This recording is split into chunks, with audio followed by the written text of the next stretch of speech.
Hello po mga kababayan, si Dante Maravillas. Nag-react na rin po yung Palasyo Malacanang, si Yossi Castro sa isyu ng mali-malitang pera. Ito po. Ang press briefing or press con. Yun na. So, ulit-ulit na kasi naman yan. Sino po kayo? Paulit-ulit anyang kasinungalingan. Dapat siguro malaman kung sino talaga. Alamin niyo muna. At baka kayo, I believe hindi kayo magugulat. Same thing on. Kung wala bang balang kasuhan ng palasyo ang mga nagpapakalat ng sinasabing fake information o kasi kung ano. Nandiyan ang NBI. Nandiyan ang PNP. Dapat malaman nila to. Obligasyon nila na kasuhan ang mga nagpapakalat ng fake news. Dapat pa ba silang utusan? Hindi po. Obligasyon ng NBI, PNP, DOJ. Malamang mag-imbestiga na yung NBI dito. Si Mike Defensor. Si Congressman Adjong na isa sa mga napangalanan, nag-react na rin po. Entered officially the service, and some of them actually were discharged dishonorably. So there you go. So Huwag nang patulan, sir. yeah, parang I mean, it's all BS. I'm sorry.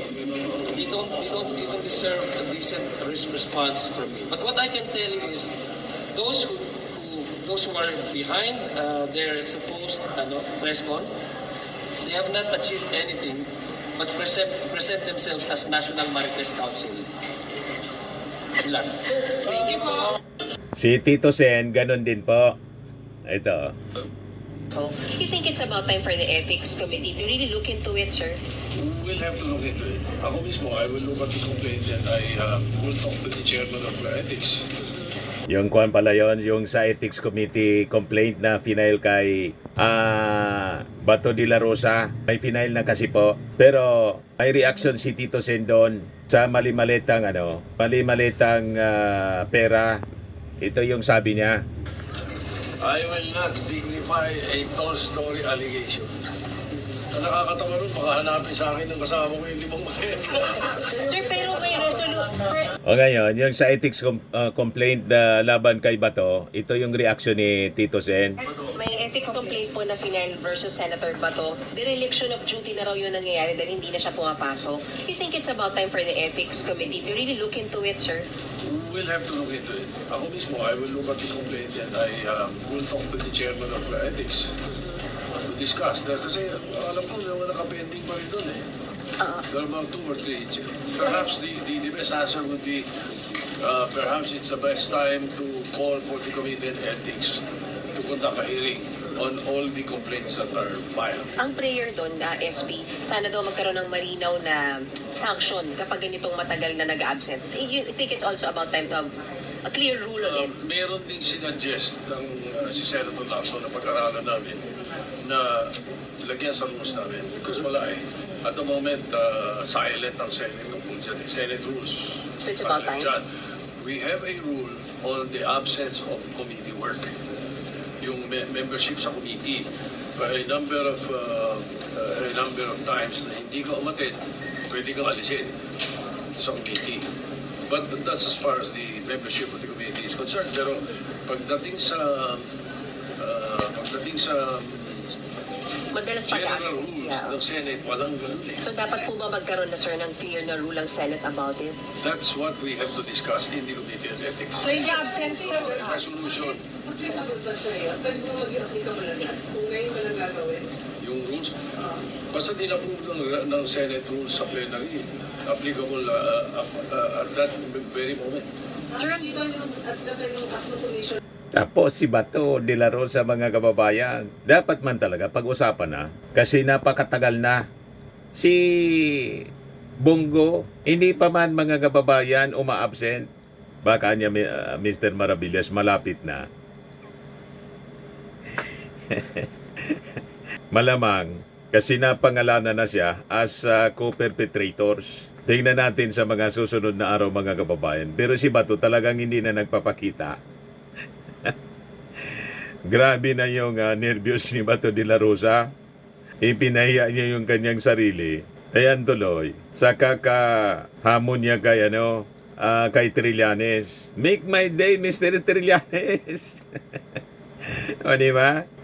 But anyway, so yan po yung mga reactions ng ating mga opisyal doon sa mali-malitang pera na sinasabing diniliber sa mga congressmen, pati sa ating Pangulo at kay Martin Romualdez. Anyway, dito tayo sa iba pang mga issue with Press Undersecretary Claire Castro. Hi, Yusek. Yesterday po sa ASEAN Editors and Economic Opinion Leaders Forum, the President mentioned that he is talking to some personalities and he has some people in mind for the 2028 elections, and some of these personalities have said no. Do you have information about this po?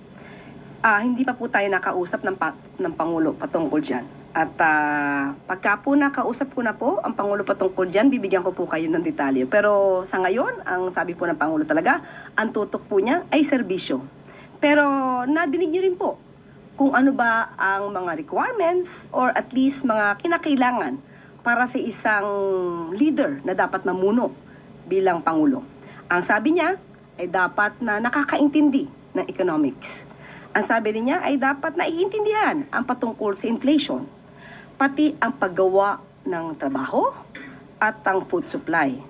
At mga tao dapat na leader ay hindi inuuna ang politika kundi kung paano paunlarin ang bansa. So sa mga nangunguna o inuuna ang pamumulitika sa ngayon, mag-isip-isip at baka hindi kayo qualified. So yun lang po. So, Naalibadbaran palagi kay Yussi Castro si Sara Duterte kasi laging may patama.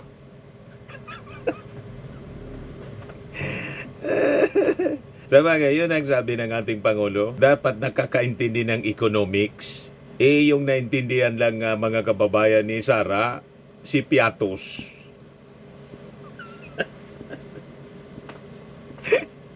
Yun lang ang naintindihan mga kababayan ni Sara. Pag dating sa economics, wala talaga, bagsak.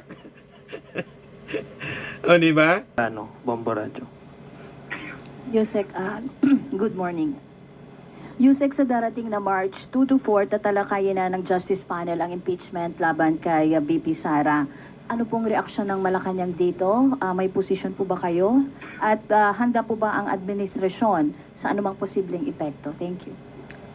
ang impeachment complaint na didinggin ay ang sangkot naman po dito ay ang Vice Presidente.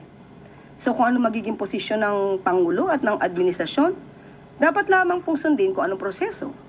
Yun din po, pauulit-ulitin lang po natin, dapat proseso, due process, at kung ano ang inilalahad ng ebidensya. Yun lang po. Next question po, Kenneth Pasyente, PTV. Yusek, good morning. Yusek, sinabi ni VP Sara sa isang interview over the weekend na kalat yung governance ng kasalukuyang administrasyon. Ito po yung bahagi ng kanyang sinabi. Nakikita nyo na parang kalat yung governance ngayon kasi ganoon din yung ibang departments. Buti sana kung magaling lahat ng secretaries. Walang utos, walang nag-uutos sa'yo na presidente at walang nagbabantay sa'yo na presidente. So yun ang na-disappoint ako. Akala ko mabilis, tuloy-tuloy ang trabaho, tapos sasabihin mo sa tao, ito nagawa natin, ito gagawin natin sunod. Walang ganoon na nangyari. Ano po ang reaction dito ng palasyo? Let us look who's talking. Ang sabi niya po, kinuha ko nga po yung transcript po na yan. Na back to you agad.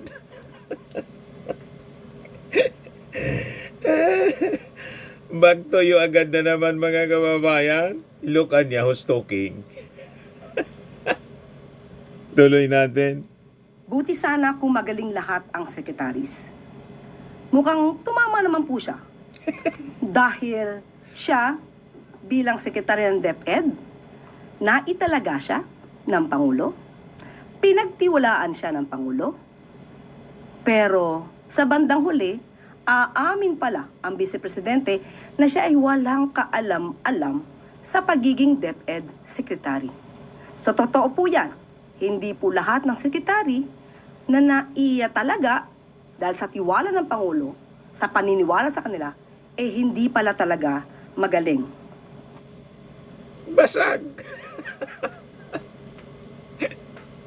Sa poll, mga kababayan, si Sara Duterte na back to you. Doon pa lamang po sa mga ghost students, ghost vouchers, ghost food packs, ghost laptops, Puro multo. ghost school materials. Lahat ng multong ito ng Vice Presidente, nung siya ay DepEd Secretary, huwag niyang ipahid kay Pangulo. At ang mga kalat na ito ay ngayon niwanawalis at nililinis ni Senator or rather Secretary Sani Angara ng DepEd. Next question po, mula kay Ivy Reyes, Bilyonaryo. Yusek, good morning. The palace usually releases an official statement when it comes to days of commemoration, but now there's wala pa pong statement on EDSA. Kung meron, maglalabas po ba ng statement ang palasyo? And if not, what makes EDSA commemoration any different? Sa mamaya po siguro, bibigyan ko po kayo ng update patungkol po dyan, pero wala pa po sa atin na ibababang anumang impormasyon patungkol po. But as far as the palace is concerned, what's the significance of EDSA? It's part of the history. Hindi ito mabubura.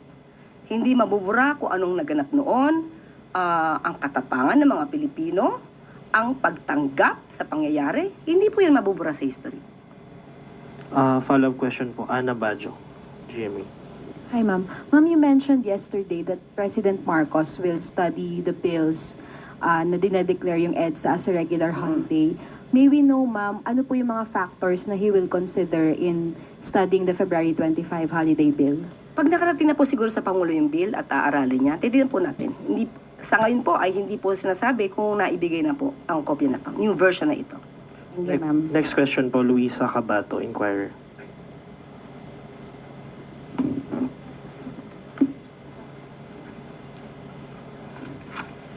Good morning po, Yusek. What is the Palace's response to Representative Tino's statement that sa Bagong Pilipinas, Bawat Bayan Makikinabang event in Malacanang last Monday, where President Marcos released Local Government Support Fund, was a venue to distribute pork and influence LGU leaders in the barangay and 2028 elections? Nakakalungkot na may mga tao na puro negatibo ang nasa isip. Kailangan po ng pagtutulungan ng national government at ng mga local government units para mas mabilis na maihatid ang serbisyo sa mga nasasakupan. Paano po ito magagawa? Kailangan ng pagtutulungan, kailangan ng pondo. Hindi naman po ibig sabihin na bibigyan ng pondo ang local government units ay ikukonsidera na ito na pork barrel.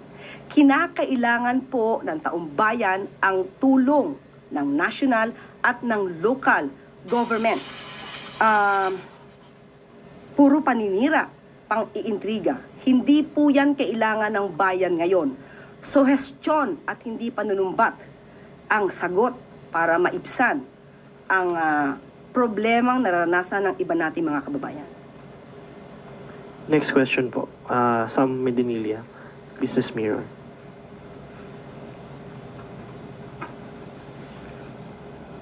Good morning po. Ma'am, magtatanong lang po ako regarding po kung may instruction si President Marcos sa concerned agencies to address the ongoing port congestion po sa Manila South Harbor and Manila International Container Terminal. Yes, opo, kung ano man po ang nagiging problema dito, port congestion, yan po ay pinapatutukan ng Pangulo. At dahil po dyan, nakausap po mismo natin ang pamunuan ng Bureau of Customs. At ang sabi po nila sa atin ay usually nagkakaroon ang port congestion kapag weekends. Pero pag weekdays ay nagiging maayos naman. Nagiging normal po ang flow. At ang ulat po nila sa atin ngayon, at aking pong babasahin, ang yard utilization levels sa Pilipinas ay nananatiling mababa sa 90% as of February 19 na nireport po ng Bureau of Customs. Sa Port of Manila, nasa 79.80%. Manila International Container Port, nasa 84.45%. Ilang major ports kabilang ang Batangas ay nasa 49.60%, Subic 60%, Cebu 33%, at Davao na nasa hanggang 68.34% lang. May kakayahan din pa rin po ang mga port operators na ipagpatuloy ang paglipat at pagproseso ng mga kargamento sa loob ng kanilang lugar. Wala pang agarang banta ng paghinto sa paggalaw ng mga container sa ngayon. Patuloy din po ang nabumababa ang port utilization. At ayon din po sa BOC, sinusulong ang mga agarang hakbang na madaliing maipatupad at nakatuon sa mas maagang pagkuha ng impormasyon, mas maayos na koordinasyon at kahandaan sa kapasidad upang matiyak ang tuloy-tuloy na operasyon. Kabilang sa mga hakbang ng Customs Administrative Order sa accreditation ng container yards. Magpapatupad din ang BOC ng regular na quarterly meeting para sa koordinasyon at pagtaya kasama ang mga international shipping line at mga stakeholder ng pantalan bilang paghahanda sa mga buwan na karaniwang mataas ang paggamit ng pasilidad. Suportado rin ng BOC ang infrastructure readiness initiatives, particular na ang investments sa mga karagdagang reefer facilities at complementary policy issuances. So nananatiling aktibo ang crisis management protocols ng BOC kung sakaling umabot sa critical level ang utilization rate. So yan po ang agaran nilang pagtugon sa sinasabing issue tungkol sa port congestion. Bali ma'am, na-aware po si President regarding dun sa issue dito sa port congestion, and satisfied po ba siya dun sa naging action ng BOC regarding that issue? Updated po ang Pangulo at dapat po lamang tugunan agad kung ano man ang nagkakaroon ng problema, mabilis ng pagtugon ng mga nasasabing ahensya. Tapos last na lang for my part, ma'am. Regarding lang rin po doon sa LGSF, nag-a-apply po ba yung Section 19 ng GAA, 2026 GAA doon sa distribution ng tulong para sa LGU? Doon sa nangyari po doon sa event na yun. Nag-a-apply po ba yung Section 19? Tignan ko po muna po yung pinaka-detalye po at ibibigay ko po sa inyong tugon maya-maya lamang po para po tugma ang aking kasagutan sa inyong katanungan. Thank you po. Huling magtatanong po, Rafi Ayeng, Daily Tribune.